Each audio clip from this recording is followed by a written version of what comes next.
everybody, Cindy at Prep Your Stead here. Today I am going to show you where I'm putting the piggyback wires together for all of my light switches, insulating this spot, putting the spot out for the porch light, throw up some insulation, and some drywall. It's a very small spot so we can get it all done in one day. Real easy. Might get the video broken up into several different parts depending on how long it goes. Anyways, here I have where I'm doing my piggyback. The wires are off. I haven't even connected them to the circuit breaker box yet, so it's okay to touch the wires. If you're doing any wiring, please make sure that your circuit breakers are off. Don't go touching bare wire. Anyhow, I have a multitude of light switches that all come and route through this one box. Dutch, go lay down. Go on, comment YouTube, go on. The dogs absolutely love coming in and photobombing here, so you'll have to forgive them. They are obsessed with this project. Dutch, go lay down. Go on, Sable. Anyhow, here I have all of my wires coming in, and I have them labeled as to what they go to. So this wire goes to the bathroom light. This one goes to the pantry light.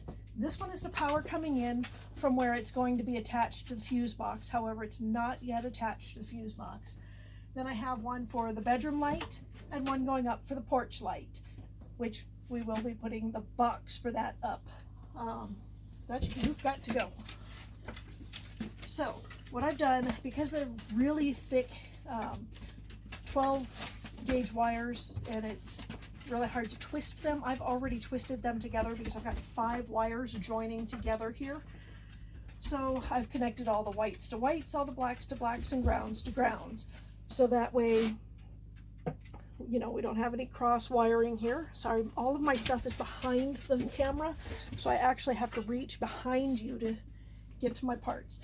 Originally, I had this done with some caps that the electrician gave me. They weren't the right size, and it just kept eating at me that it was done with the wrong size. And so I went and I got the right size cap to put onto these.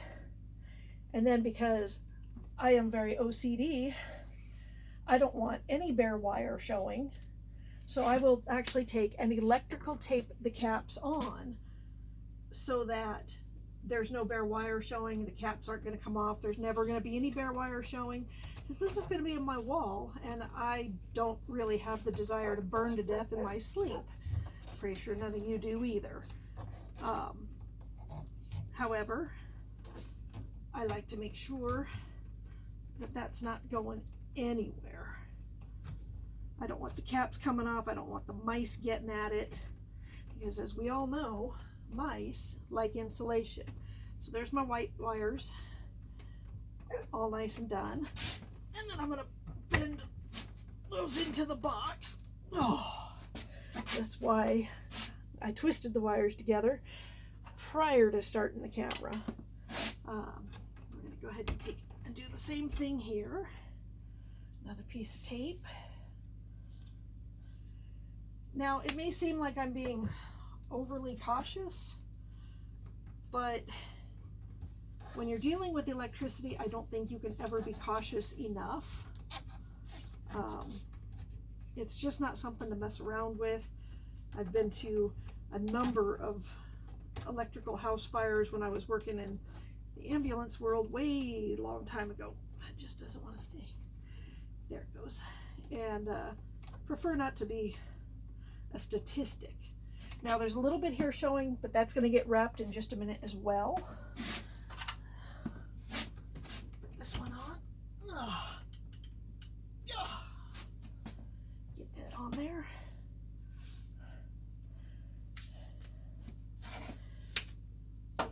Safety is always a top priority, especially if you are like me and live alone. So anything that you can do to make your house a little bit safer is always a good thing. Now, the electrician is the one that taught me how to do the piggyback.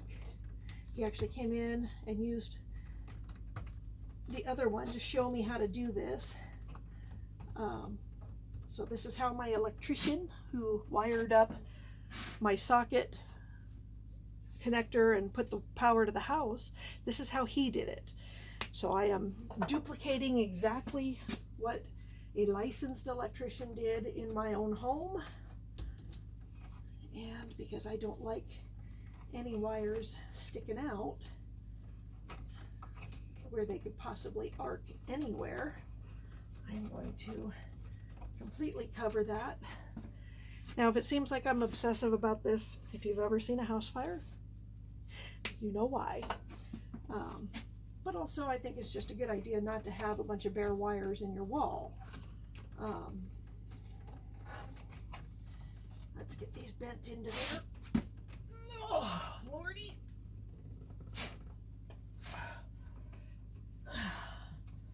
So now, they are inside the box. The switches are already wired on. One is for the porch light, and the other one is for the bedroom light. And then this is the box that I'm going to put up for the porch light, if I can get the little tabbies out. There's these little tabs in here that you break them open so that you can, oops, don't want to drop the drill, it'll hurt. That you pull these little tabbies out so that you can put your wire up into it. And sometimes they want to come out and sometimes apparently they don't. Nobody said this was going to be a perfect process. There we go. And all else fails, use brute force. Anyways, I'm going to clear off the step stool here because it's got my coffee on it and a couple of tools. And we're going to drill a hole where we want the porch light to pop out. I don't know if you're going to be able to see it real well. Let me see if I can adjust the camera a little bit. There we go.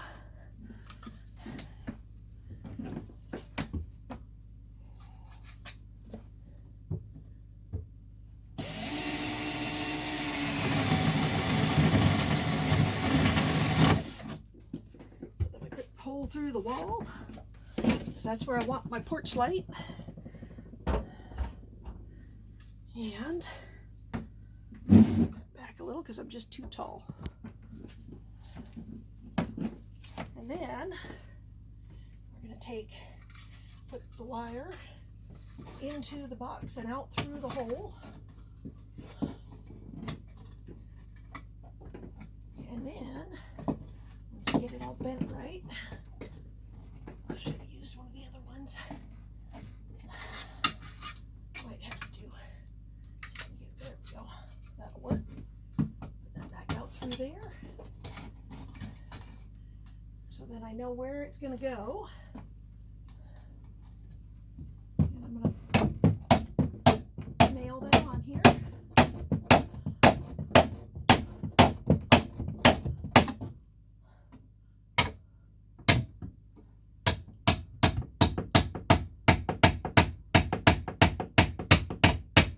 So then I have the box up for the porch light on the outside.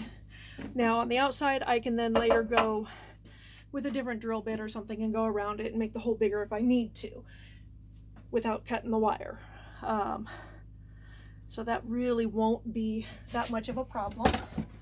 Fold that down.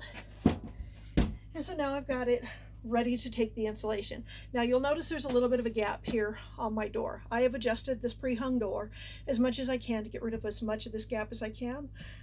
Unfortunately, the door was put in more than just a little bit crooked, and I've done the best I can to it, and I'll just have to get a different type of weather stripping to put in between this door on the outside. So that is why that is like that. Now, this is a shed that I'm turning into a house, so it doesn't have quite the squareness that a normal house would have. So there's lots of spots where I'm finding that it's not real square. Let me adjust this a little bit because I'm working. So I've got spots where it's not super square, and also spots where things are a little weird. Now, I know you see the inside of my pantry here and where the wires go across to the pantry and bathroom lights. this is actually going to become a fold down desk, and when there's the drywall on the inside of the pantry, you're not going to see it. So that is why that is still open like that. So then there's this little flap, because this is faced, there's my step stool, I just folded. This is faced insulation, so I don't have to put a lot of the plastic in that I have had to do in some of the other places in the house where it's unfaced insulation. A lot of the house has unfaced because it's a thicker R value. This is a little bit thinner because of the sockets and such here. So it worked out better to have this thinner stuff right here. The rest of the house has R30, so it is not cold in here, even when it's 0 degrees outside. Now I'm weird, I don't like these covered. I know some people cover them, I don't. Just my personal preference. I don't know what the code is. I live someplace where I don't have to get permits or get code violation checks or anything like that. So it's, you know, it is what it is. And I know it's not a perfect house. If you're looking for perfect, probably not the place for you to be.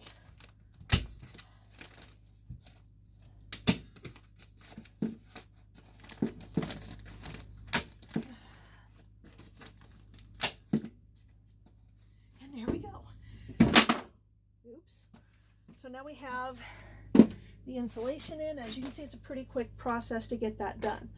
Very small area right here, and so it doesn't take a whole lot of time. Now I pre-cut the drywall, thank God, because it was a pain in the butt. Because like I was saying, because this door is not perfectly square, I had to do some adjusting on the drywall as well. So I had to shave it down in different spots and really just kind of, and that's why you don't walk away from it. Bobbles and all, right, people? Never hide that you're not perfect, because none of us are. So I'm back up here, and I'm going to start putting in some screws.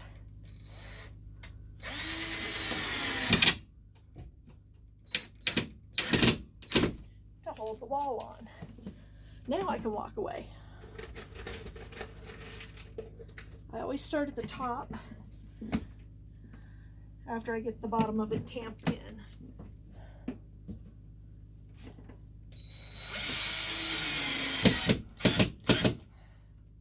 Now this is a really small area, so I don't need, and I got right in between the two pieces of board. That is talent.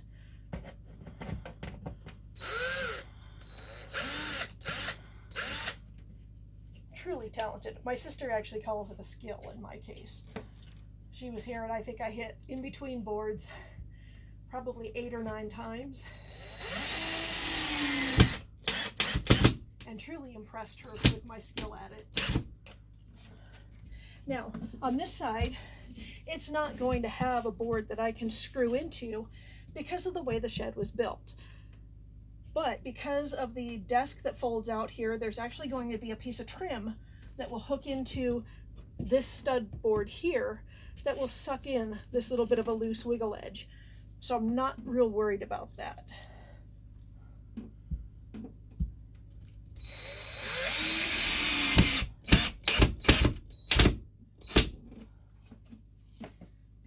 The house is slowly getting walls, and I'm kind of getting confused because I used to walk through the stud walls into the bathroom, and can't do that anymore because I have walls.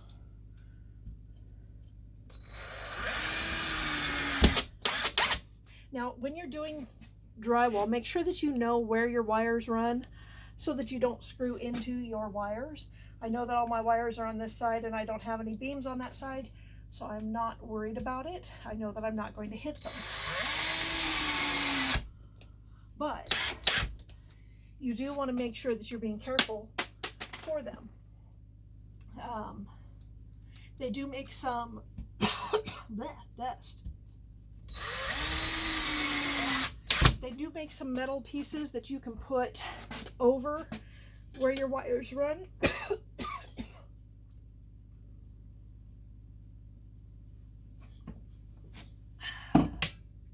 Coffee, the elixir of life.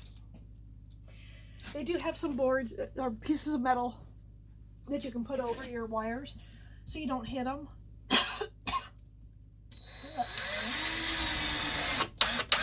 Stirring up all the dust in here doing this. And so you could actually prevent yourself from hitting any of your wires or anything like that.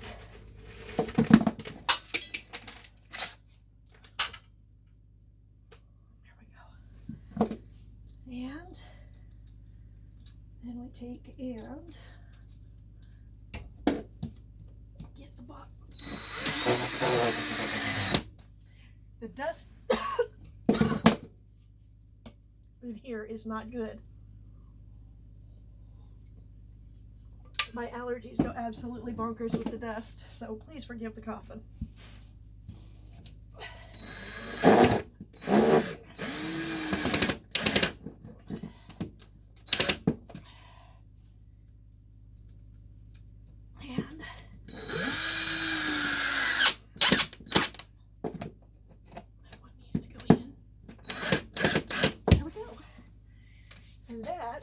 Is a done deal.